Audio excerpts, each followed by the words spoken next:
Good morning, it's great to be with you. Good morning to you and you and you and you. Good morning, there's lots of work to do. Good morning to you. Good morning, my friends. Great to be with you today. Let's take a look at our calendar. The month is May. Each of these rows is a week, and there are 7 days in a week. There are 7 days, there are 7 days, there are 7 days in a week. Sunday, Monday, Tuesday, Wednesday, Thursday, Friday, Saturday. Let's see. Sunday, Monday, Tuesday, yesterday was Wednesday, today is Thursday. And let's count how many days there have been. 1, 2, 3, 4, 5, 6, 7, 8, 9, 10, 11, 12, 13, 14, 15, 16, 17, 18, 19, 20. After 20 comes 21. And this says 21. There have been 21 days in the month of May, 2020. And today, the weather is once again, what does that look like? Can you see that? It's a little bit bright. It's rain. It's a little bit rainy today. Cloudy and rainy, and the season is still spring. Let's push that out of the way, and I'll bring a little table over here so that we can talk about things that are living and non-living. Things that are living and non-living. I have a rug here on this table. So, in our world and things that we see every day, some things are living and some things are not living. Some things were once alive and are not anymore, or were once part of a living thing. So, I have some labels here. This one here says living. We'll put that there. This one says non-living, and we'll put that there. And then under non-living, we have a label. It's a little bit smaller that says never living, something that was never living. And then this label says once living, something that was once alive or once part of a living thing. So how do you know if something is living or non-living? Well, living things eat. Living things have to eat. Also, living things move. Living things breathe or respirate in some way. Living things excrete.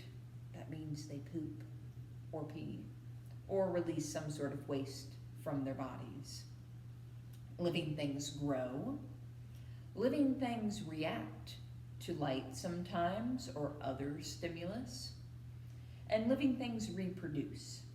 So, let's take a look at all these pictures I have here, and I will show them to you, and we'll have to figure out if they're living or non-living, and if they're non-living, if they were never living, or if they were once living. So, the first picture I will show you is a picture of a cactus. Can you see that that says cactus? Cactus. Is a cactus living or non-living? A cactus, living. A cactus is living because it's a plant. It grows.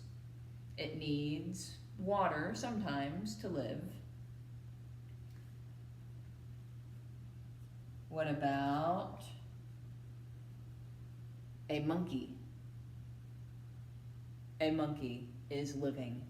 It grows, it eats food, it reacts to stimulus, It reproduces. It hits all the benchmarks of something that is living. How about, let me choose something trickier here. How about, oh, what about this? A mushroom. A mushroom is living. It's a type of living thing called a fungus. They do reproduce. They do grow. It is true. They are a living thing. How about, let me find something here that might be a little trickier. Oh, this is a good one. This is yarn made out of wool. Wool, that's a little bit tricky. It's not living, but it was once part of a living thing. Wool is a type of fabric that comes from sheep. Sheep grow all that fluffy fur, and then a farmer or someone else will shear it. That means they cut off the wool, and then it's processed, and you can turn it into yarn. So wool is non-living, but it was once part of a living thing. So it's non-living, it's not alive, it doesn't grow, it doesn't eat, it doesn't reproduce, it doesn't breathe, but it once was part of a living thing. How about a tree? A tree is living. It needs water to live, it grows, what else? It respirates, actually. It produces oxygen from when it photosynthesizes, when it basically eats sunlight through its leaves, which is pretty wild. How about, oh, this is another good one. A pearl. A pearl was once part of a living thing. Pearls grow inside of oysters sometimes in the sea. So a pearl was once part of a living thing. It is not living anymore, but it was once part of a living thing, like wool. How about, let's see, ooh, what about this one? This is a leather belt. A leather belt. Leather comes from cows. Sometimes people will process cows and use their skin to make things that are made of leather. So leather is not living, but it was once part of a living thing. And that's why some people choose to not wear leather, because they don't want to wear something that was once living. Let's see. How about we've tried to find something that was never living? What about an airplane?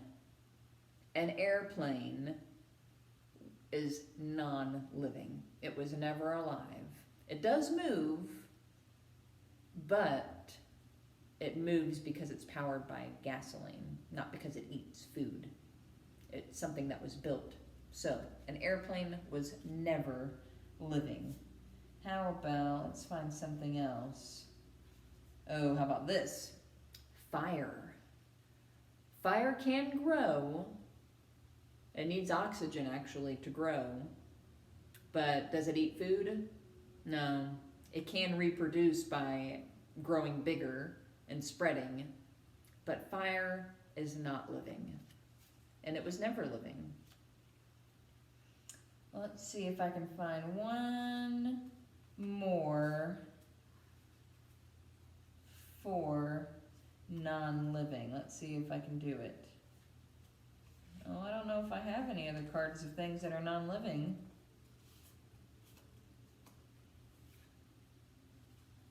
How about, oh, here we go. Actually, I do. I tricked myself. Water. We've been talking a lot about water lately with all the rain that we've been getting and the water cycle. Water, does water move? Yeah, water moves. Does it breathe? No. Does water grow bigger? You can add water to more water and it can create maybe like a bigger puddle, but water is non-living. It has some characteristics of living things, but it is non-living. So living things grow, they eat, they reproduce, they excrete, they do lots of different things. And non-living things can sometimes act like living things, and they can have some characteristics of living things, like being able to move and grow, but they're non-living. They don't meet all of the characteristics of living things. Living and non-living. So now I actually have a book to share with you about living and non-living things. We'll scoot our little workspace out of the way so we can take a look at this book together called Living and Non-Living.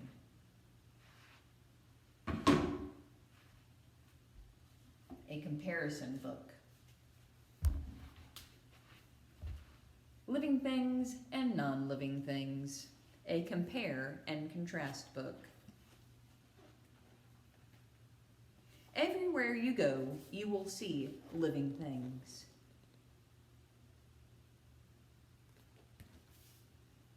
Like fish, trees, birds, cactus, polar bears. Everywhere you go, you will see non-living things. Like water, snowmen, cars, different rock formations, sand and sand dunes, some things that may be in your house, non-living things. Living things, non-living things.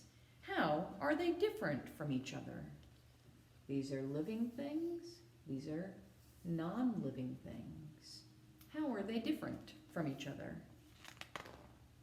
Are living things the only things that move?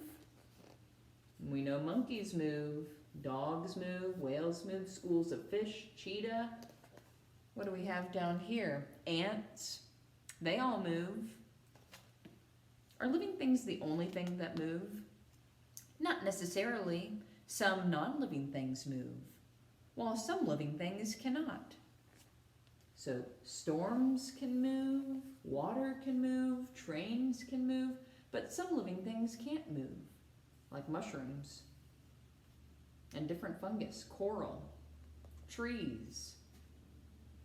Some living things don't move, while some non-living things can move.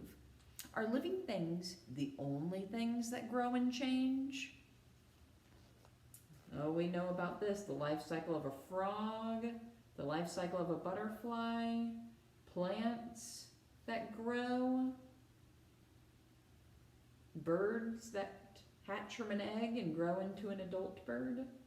Are living things the only things that grow and change?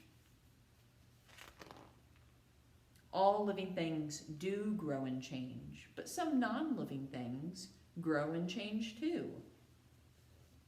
Like these non-living things, glaciers and icebergs, volcanoes can change, crystals and gems and minerals under the earth, clouds. All these things are not living, but they can grow and change. Are living things the only things that reproduce? That means they can make babies. Do only living things make babies or seeds or copies of themselves? So you can see a fox reproduces and its baby is called a kit. Birds reproduce by laying eggs and they hatch into birds. Seeds and plants reproduce with their seeds.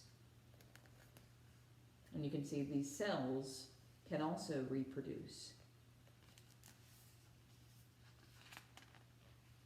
Some non-living things can also make copies of themselves, like fire or computer viruses.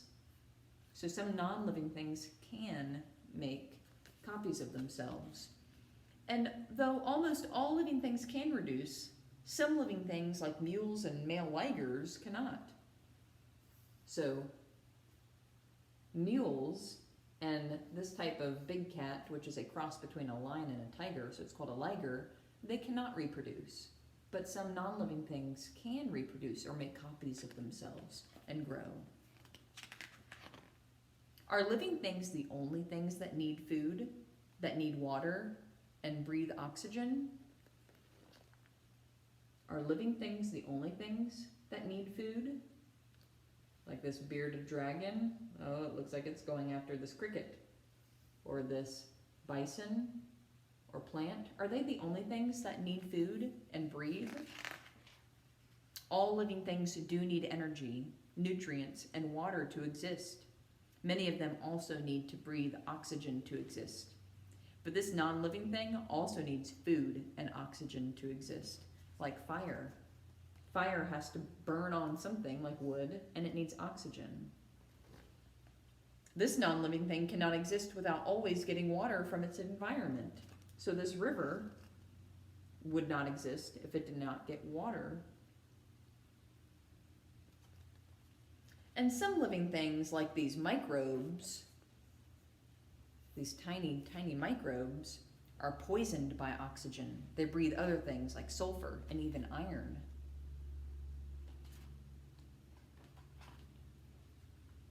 So how are living things different from non-living things? Not even scientists have a perfect answer. So how are living things different from non-living things? Not even scientists have a perfect answer, because sometimes non-living things can seem like living things, and sometimes living things can seem like non-living things. We have to observe.